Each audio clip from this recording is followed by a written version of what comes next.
오늘 말씀에 나타나는 여호와의 종의 모습은 학자의 혀를 가진 사람의 모습입니다. 그러니까 지혜로서 깊은 영적인 통찰을 가지고 어떤 깊은 삶의 문제 또 수렁에 빠진 사람들의 길을 제시할 수 있다라는 거, 그것이 정말 큰 축복인 것이죠. 잠언에 있는 말씀 제가 좀 찾아서 읽어드립니다.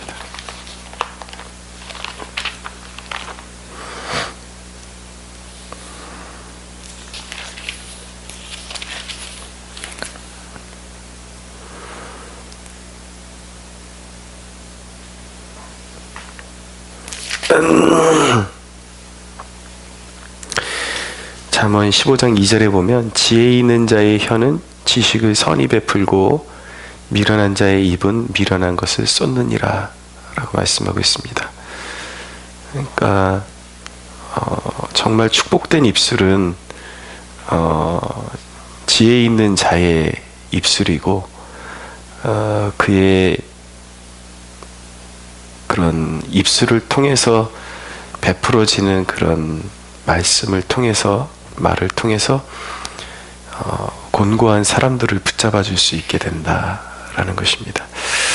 근데 오늘 이 본문에서 그런 지혜가 오는 그 수로 역할을 하는 그런 중요한 정보를 얻게 되는데요. 여기 보면 아침마다 하나님이 깨우치신다. 나의 길을 깨우치사 학자들 같이 알아듣게 하시도다 라고 말씀하고 있습니다. 그러니까 사람에게 이런 그 세상에서 접할 수 없고 얻을 수 없는 귀하고 귀한 그런 지혜들, 이 보고들이 어디에서 열리는가? 아침마다 하나님이 깨우쳐 주신다라는 것입니다. 그러니까 아침이 얼마나 귀한 시간인지 다시 한번 깨닫게 되는 것이죠. 제가 신앙생활 시작하고 은혜 받고 나서 늘 저는 이것이 저의 간증이기 때문에 고백하기를 기뻐하는데, 제가 원래 공부를 주로 했던 사람이 아니고 그 운동을 했던 사람이기 때문에 뒤늦게 다리 수술을 이제 거치면서 하나님 앞에 깨어지고 돌아오는 과정에 제일 저에게 아킬레스건은 무엇이었냐면 말할 줄 모른다라는 것이었습니다. 그러니까 늘 그냥 방탕하게 돌아다니고 외부에 돌아다니고 그리고 그냥 운동하면서 한평생 살 거라고 생각을 했기 때문에 아예 뭐 공부 같은 거는 근처에 잘 가지도 않았고 관심도 없었고 책 읽는 거 제일 싫어했고요. 그래서 제일 저에게 그 난점은 지식도 너무 부족하고 지혜도 너무 부족하고 사람들 앞에 말하는 것도 너무 부족하고 그것이 목사가 되는데 제일 걸림돌이 되어야 했는데 사실은. 근데 제가 은혜 받고 나서 자꾸 계속 하나님이 제 마음 한 복판에 주시는 생각들이 너는 설교해야 돼, 너는 설교해야 돼, 이런 마음을 주시는데 왠지 할 수 있을 것 같은 그런 마음이 계속 들었어요. 근데 제게 그런 난제를 극복할 수 있는 힘을 가장 크게 공급해 주었던 그 힘의 공급처가 어디였냐면 바로 아침이었습니다. 아침. 청년 시절부터 잘 되지는 않았지만 그래도 새벽 제단 쌓으려고 노력했고, 아침에 나가서 아침에 드려지는 예배 마치고 개인 기도실에 내려와서 충분히 기도한 다음에 한적한 곳에 자리 잡고 하루를 시작하기 전에 하나님의 말씀을 계속 읽고 그랬던 거. 요즘은 맥체인 성경 읽기로 하루에 성경을 4장을 통독을 하는데 당시에는 그런 장수를 정하지 않고 그냥 읽는 만큼 쭉 이렇게 읽었거든요. 심지어는 우리 청년부를 담당했던 목사님이 그런 도전을 좀 자주 주셔가지고 하루에 성경을 30, 40장도 읽을 수 있다. 그래가지고 아침에 한두 시간 내로 성경을 한 3, 40장 읽어버리고, 때로는 오늘은 이사야서를 띄겠다. 그럼 이사야서를 하루에 그냥 그 아침에 다 띄워버리고, 어떤 날은 예레미야를 다 띄워버리고, 이런 식으로 했죠. 그래, 시간이 여의치 않으면 아침에 학교나 이렇게 가면서 공부하러 가면서 지하철 안에서 빌립보서를 이제 4장을 다 그 짧은 시간 안에 다 읽어버리고, 이렇게 기도하고 하나님 앞에서 그 누릴 수 있는 축복이,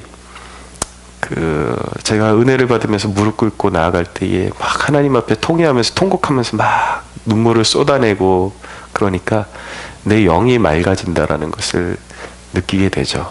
그러니까 굉장히 마음이 신선해지고, 내 묵은 죄가 씻어 내려가고, 인간이 얻을 수 있는 그 기쁨, 축복 가운데 가장 큰 축복이 죄 용서만 받는 건데, 하나님 앞에 무릎 꿇다 보니까 그걸 느끼게 됐어요. 내 영이 맑아지기 시작하니까 지혜가 하늘로부터 임한다라는 것을 이제 깨닫게 된 것입니다. 그냥 단순히 나의 묵은 채증, 죄악들, 두려움들, 이것만 떠나가는 것이 아니라, 내가 하나님을 바라보는 가장 이상적인 그런 영혼의 컨디션이 이제 형성이 됐을 때에 하나님이 주시는 생각들로 채워지게 되고, 또 그런 가운데 하나님의 말씀을 읽어 내려가니까 그것이 인생에게 주는 의미가 무엇인지, 그것을 읽으면서 인간이 왜 그렇게 미련하게 사는지, 그리고 제가 왜 그동안 그렇게 하나님을 떠나서 미련하게 살 수밖에 없었는지, 그것을 깨닫게 되면서 자연스럽게 세상 돌아가는 것을 배우게 되고, 세상의 실체가 어떤 모습이고, 그리고 진짜 지혜롭게 사는 모습은 이런 것이구나, 그리고 상황을 이렇게 판단하는 것이, 그것이 하나님의 뜻대로 사는 길이구나, 이걸 계속 접하게 되니까 무지하지만 세상에서 배운 것들은 많이 딸리지만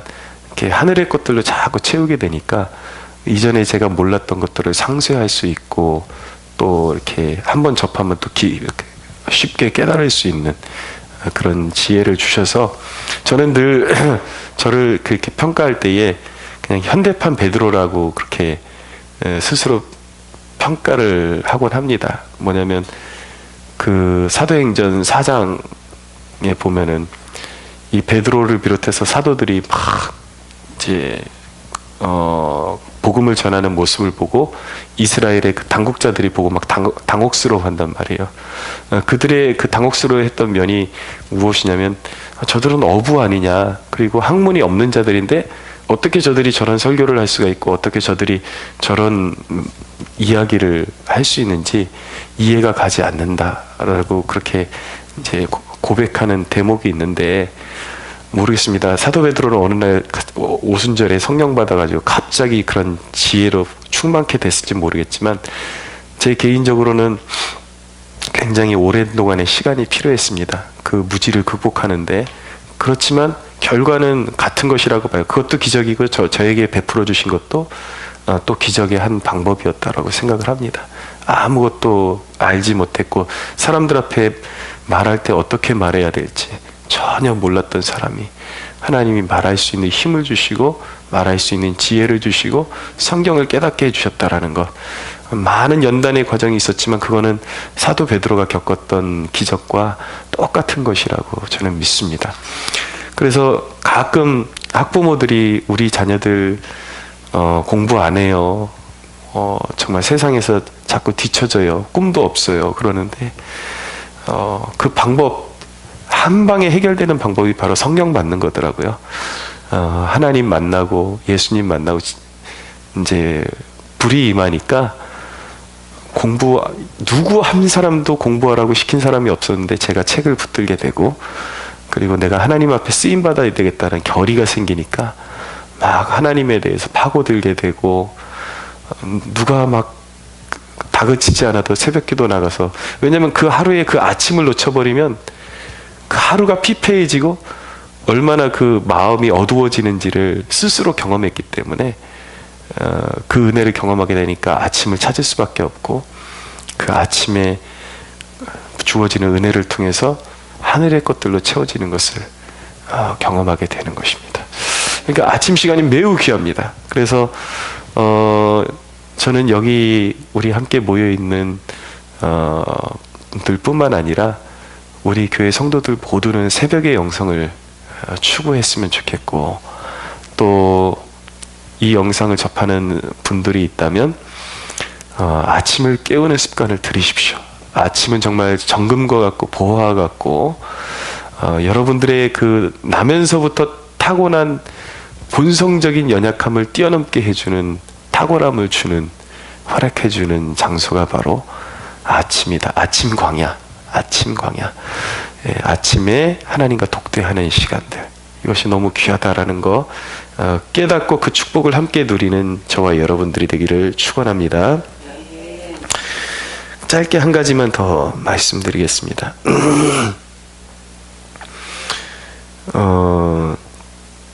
진짜 지혜는 세상을 연장해서 볼 수 있는 시야에서 주어진다라는 거, 이것이 굉장히 중요합니다. 그리스도인이 왜 지혜롭게 행동할 수밖에 없는 사람들인가? 사실은 그들의 안목이 남다르기 때문입니다. 그리스도인은요, 세상 사람들은 지금 눈에 보이는 그런 현실을 보면서 상황을 판단하고 이제 미래를 진단을 하죠. 그들도 미래를 내다보긴 하지만, 그렇지만 그리스도인의 지혜는 그보다 훨씬 연장된 시야를 확보하게 되면서 얻게 되는 지혜라는 것을 알 수가 있습니다.